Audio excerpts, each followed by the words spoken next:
주님께서 여러분과 함께 또한 사제의 영과 함께 성록 루카가 전한 거룩한 복음입니다. 주님 영광 받으소서. 그때 예수님께서 제자들에게 말씀하셨다.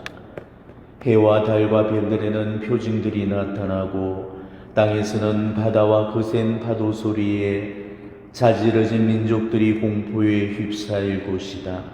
사람들은 세상에 닥쳐오는 것들에 대한 두려운 예감으로 까무러칠 것이다. 하늘의 세력들이 흔들릴 것이기 때문이다. 그때에 사람의 아들이 권능과 큰 영광을 떨치며 구름을 타고 오는 것을 사람들이 볼 것이다. 이러한 일들이 일어나기 시작하거든 허리를 펴고 머리를 들어라. 너희의 속량이 가까웠기 때문이다. 너희는 스스로 조심하여 방탕과 만취와 일상의 근심으로 너희의 마음이 물러지는 일이 없게 하여라. 그리고 그날이 너희를 덫처럼 갑자기 덮치지 않게 하여라. 그날은 온 땅에 사는 모든 사람에게 들이닥칠 것이다. 너희는 앞으로 일어날 이 모든 일에서 벗어나 사람의 아들 앞에 설 수 있는 힘을 지니도록 늘 깨어 기도하여라. 주님의 말씀입니다. 그리스도님 찬미합니다. 세속의 원력으로는 아직 한 달이 남았지만 우리 신앙의 전례력으로는 이 신앙의 새해가 오늘부터 시작이 됩니다. 우리가 새해를 맞아서 또 새 기분으로 새 출발하는 의미로 우리 인사 새롭게 나눴으면 좋겠습니다. 새해 복 많이 받으십시오 대신에 주님은 좀 많이 받으십시오 하고 옆에 분들, 앞뒤 분들하고 같이 나눌 수 있으면 좋겠습니다. 주님은 좀 많이 받으십시오.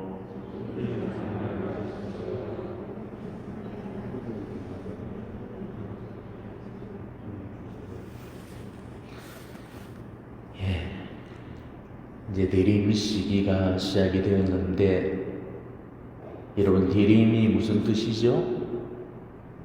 대림, 기다릴 대자에 임자는 임할 임자.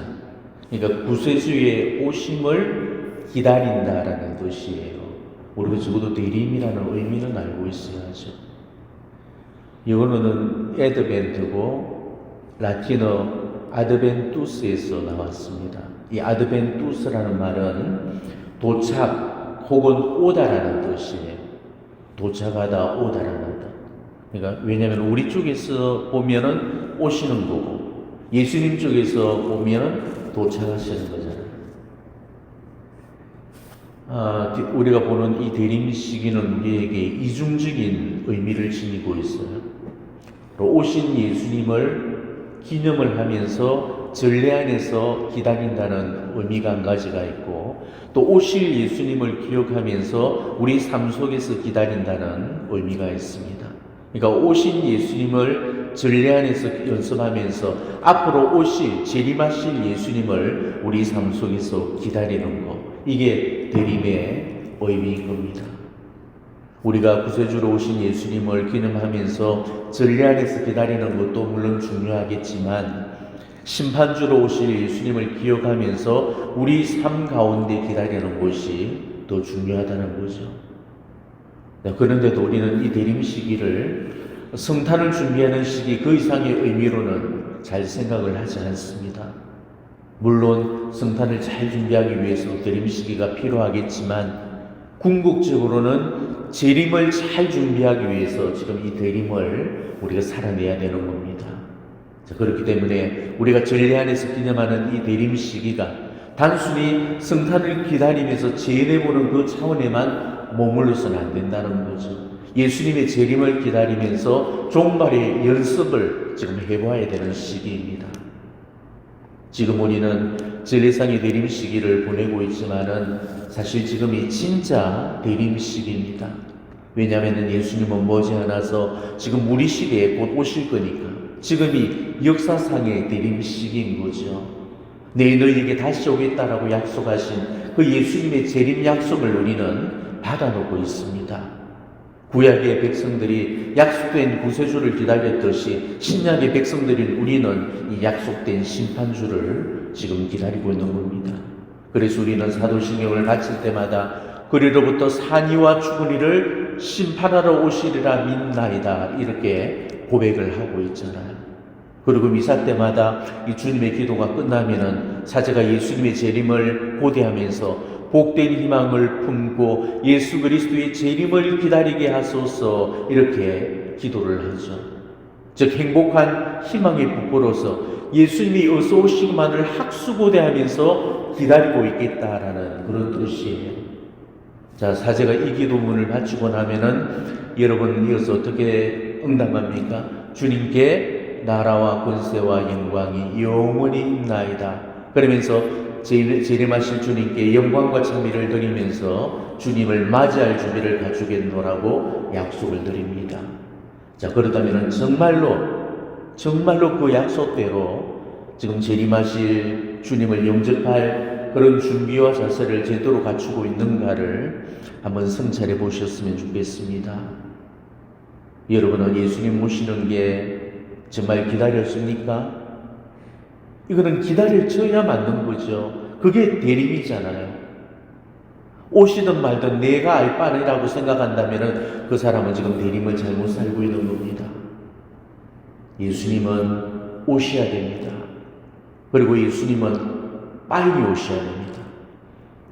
왜 그렇겠어요? 지금 이 세상은 더 이상 희망이 없기 때문에 그렇습니다. 우리 인간의 이기심과 탐욕과 쾌락으로 말미암아서 지금 이 세상이 너무나도 훼손되고 더럽혀졌죠. 인간의 손길에 의해서 더럽혀지고 어질러펴진 이 질서가 이제는 끝나고 종식이 되어줘야 됩니다. 이기심과 탐욕과 교만, 무자비와 무절제로 더럽혀지고 훼손되어진 보심이 참 좋더라든 바로 그 창조 질서를 하나님께서 다시금 회복시켜 주시고 바로 세워 주셔야 되는 거죠. 그래야 이 세상의 구원이 완성되고 새 하늘 새 땅이 비로소 이룩될 수가 있는 겁니다. 요한묵시록은 바로 그날에 있을 일을 이렇게 노래를 하고 있죠. 보라, 이제 하느님의 거처는 사람들 가운데 있다. 하느님께서 사람들과 함께 거처하시고 그들은 하느님의 백성이 될 것이다. 하느님 친히 그들의 하느님으로서 그들과 함께 계시고 그들의 눈에서 모든 눈물을 닦아주실 것이다. 다시는 죽음이 없고 다시는 슬픔도 울부짖음도 괴로움도 없을 것이다. 이전 것들이 다 사라져버렸기 때문이다. 바로 이게 세상 종말에 있게 될 일들입니다. 얼마나 멋진 세상이 되겠습니까? 하지만 그런 세상이 그냥 저절로 주신다면 얼마나 좋겠냐마는 저절로 주시는 게 아니죠. 우리가 오늘 복음에서 주목해서 봐야 될 그런 대목이 나오죠. 자, 보십시오. 해와 달과 별들에는 표징들이 나타나고 땅에서는 바다와 거센 파도 소리에 자지러진 민족들이 공포에 휩싸일 것이다. 사람들은 세상이 닥쳐오는 것들에 대한 두려운 예감으로 까무러칠 것이다. 하늘의 세력들이 흔들릴 것이기 때문이다. 자지러지고 까무러치고 공포에 휩싸이고 두렵다는 표현. 자, 이런 표현들만 보더라도 앞으로 예수님이 오시기 전에 일어날 일들이 얼마나 무서울지 상상이 잘 가지 않을 겁니다. 예수님 표현대로라면은 큰 환란이라고 불려지는 이 대환란기를 우리 인류가 만나야 되기 때문이죠. 이 대환란은 바로 새 하늘 새 땅을 위해서 반드시 필요한 겁니다. 이런 예를 한번 들어보겠습니다. 수십 년 만에 집안을 발칵 뒤집어서 청소를 한다고 생각을 해보십시오. 책상 서랍들이며 옷장과 농의 서랍들을 정리할 때 우리는 어떻게 합니까? 서랍이나 서랍들은 다 엎어서 버릴 것들, 쓸 것들을 골라내잖아요. 이때 정말 발 디딜 틈이 없을 정도로 쑥대밭이 되고 맙니다. 하지만 이 과정을 거쳐야만이 비로소 깨끗이 정리를 할 수가 있죠. 정리정돈을 위해서는 어쩔 수 없이 싹 다 엎어버려야 되는 거죠. 우리는 이거를 대청소라고 부릅니다. 마찬가지로 주님께서 오시기 전에 우리 인간들이 어질러 놓았던 이 난잡한 무질서를 뒤집어엎고 대청소를 하는 것이 바로 대환란입니다. 그래서 대환란을 다른 말로 대정화라고 부르고 있습니다. 이 대환란으로 말미암아서 우리 인류 대다수가 목숨을 잃게 될 거고, 또 살아남은 자들도 오히려 죽은 자들을 부러워할 만큼 그 삶이 피폐해지고 고통스러울 거라는 것, 이게 바로 복음서에 나와 있는 예수님의 말씀이고, 또 지금 현대 세계에 성모님께서 발언하셔서 주시는 메시지들이죠. 우리는 이것을 들을 때 우리 삶이 더욱더 두려움에 떨리게 됩니다. 하지만 그날이 무서운 이유가 우리가 죽고 안 죽고 고통받고 안 받고 때문이 아니에요.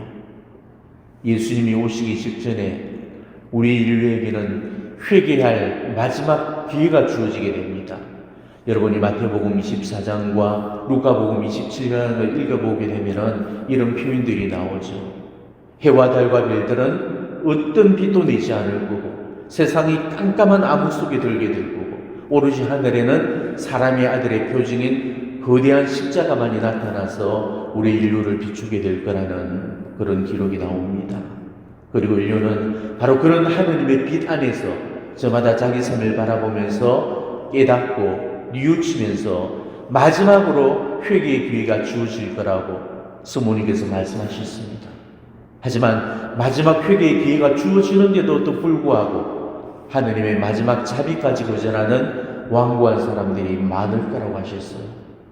자, 이상하지 않습니까? 종말을 앞두고 그 양심을 비춰주는 그 빛 속에서 회개할 기회가 주어지는데도 어떻게 그 기회를 거절할 수가 있겠습니까? 하느님의 빛 속에서 자기 삶을 바라보면서 깨닫고 뉘우쳐서 그 행실을 고치고 삶을 바꿔야 되는데도 지금부터 그렇게 살지 못하는 사람은 그날의 회개의 기회가 주어지더라도 자기 삶을 갑자기 바꾸지 못한다는 거죠. 이게 무섭다는 겁니다. 그래서 회개는 나중에 해야 되는 게 아니고 회개는 지금부터 해야 되는 겁니다. 우리가 지금 회개하지 않으면 그때는 하느님의 빛 속에서 자기 삶을 바라보면서 마음 아파하겠지만 그거는 회개하는 게 아니고 후회를 하는 거죠. 그래서 그날에는 모든 민족들이 가슴을 치게 될 거라는 겁니다. 이 가슴침은 잘못한 것을 회개하는 가슴침이 아니고 잘못한 것을 후회하는 가슴침인 거죠. 이 말인즉슨 준비되지 않은 사람들이 더 많을 거라는 것입니다. 제발 우리만큼은 그러지 말아야 됩니다. 미사경문에서처럼 복된 희망을 품고 예수 그리스도의 재림을 기다리는 그런 사람들이 되셔야 됩니다. 그렇게 준비된 사람들한테는 그날이 결코 두려운 날이 아닐 겁니다. 예수님은 그런 사람들한테는 허리를 펴고 머리를 들라하시면서 너희의 속량이 가까웠다고 하셨습니다. 그런 사람들은 마라나타 주 예수여 어서 오소서라면서 그 복된 기쁨 속에 예수님을 맞이할 수 있을 겁니다.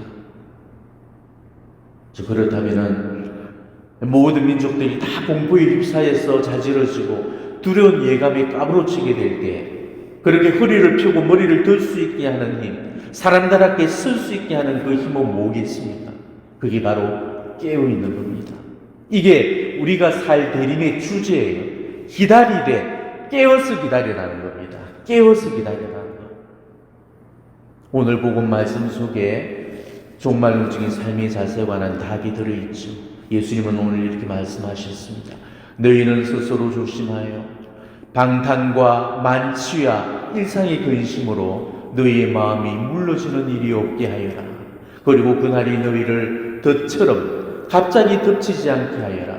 그날은 온 땅에 사는 모든 사람에게 들이닥칠 것이다. 너희는 앞으로 일어날 이 모든 일에서 벗어나 사람의 아들 앞에 설 수 있는 힘을 지니도록 늘 깨어 기도하여라. 방탕과 만취와 일상의 근심으로 너희의 마음이 물러지는 일이 없게 하여라. 정말 이 말씀 깊이 새겼으면 합니다. 특히나 방탕과 만취, 우리가 연말이면은 어김없이 보여지는 모습이잖아요. 술에 취해서 엉청망청되고 오락과 유흥과 쾌락에 빠져서 쓸데없고 무익한 그런 모임들로 우리 시간들을 낭비하게 됩니다. 특히 이 대림 시기가 연말과 맞물려 있어서 이 대림 시기를 재미진 축제처럼 흥에 겨워 보내기가 일쑤죠. 회식이니 막년회니 쫑파티니 하면서 그렇게 거룩한 기다림으로 이어가야 될 한 달이 제일 세속적인 한 달로 흘러가 버리게 됩니다. 이게 세상 사람들이 보내고 있는 연말이고, 이 연말의 분위기에 편성해서 우리 신자들도 그처럼 대림의 시간을 엉망진창으로 보내기가 있습니다. 우리가 정말 이런 모습으로 대림을 산다면 우리한테 대림 시기가 과연 어떤 의미가 있겠습니까? 대림 판공을 받다고 해서, 본당 대림 특강을 들었다고 해서, 대림 찰구지를 다 풀었다고 해서 그래서 대림 시기를 잘 보내는 게 아니죠. 그거는 눈 가리고 아웅 하는 것밖에 안 되는 겁니다. 예수님은 우리한테 마음이 산란해지는 일이 없도록 해라고 하셨습니다. 세상적인 것들에 마음을 주고 세속 정신에 마음이 빼앗겨서 그 귀중한 시간들을 허비하는 일이 제발 없기를 바랍니다. 지금 우리가 보내고 있는 이 시간은 우리가 살아있는 동안에만 부여되고 있는 기회입니다. 지금 이 기회가 저물고 나면은 우리에게는 시간의 선물이 사라지고 말아요. 그리고 더 이상 그 기회는 우리에게 주어지지 않을 겁니다. 올 한해도 어느덧 저물어가고 있습니다. 또 우리 인생에서 이 귀중한 한 해가 지금 우리 손을 떠나가고 있죠. 다시 붙들 수도 없고 다시도 되돌릴 수도 없는 그런 시간입니다. 이제 세상 종말의 시간도 우리 오래지 않았고 우리 각자 개인의 종말의 시간도 그렇게 많이 남아있지 않을 겁니다. 내가 예수님께로 가든지 예수님께서 내게로 오시든지 어떤 식으로든지 가까운 장래에 우리는 예수님을 만날 준비를 해야 됩니다. 우리가 지금 이렇게 연말을 만나고 있지만은 언젠가는 연말이 아니라 종말을 만나야 될 때가 올 겁니다. 지금이야 한 해를 결산하는 시기지만은 예수님께서 오시는 날에는 혹은 내가 예수님을 뵈러 가는 날에는 한 해를 결산하는 때가 아니고 인생을 결산해야 되는 때에 쓰여야 될지 모릅니다. 우리는 언젠가는 하느님을 심판주로 만나 뵈야 되고 하나님과 치러야 될 그 셈이 남았다는 것을 다시 한번 두려운 마음으로 살피시면서 정말 이번 대림절만큼은 세속적인 것들을 포기하시고 천상적인 것들을 추구하는 그런 한 달이 되셨으면 합니다. 내가 즐기고 탐닉하던 그런 오락이나 유흥들을 끊고 정말로 하나님께서 바라시는 그런 일들을 행했으면 합니다. 그래서 정말 예수님께서 언제 오시든지 기쁘게 맞이할 수 있는 진짜로 영적으로 깨어있는 그런 대림절이 되시기를 진심으로 축원합니다. 아멘.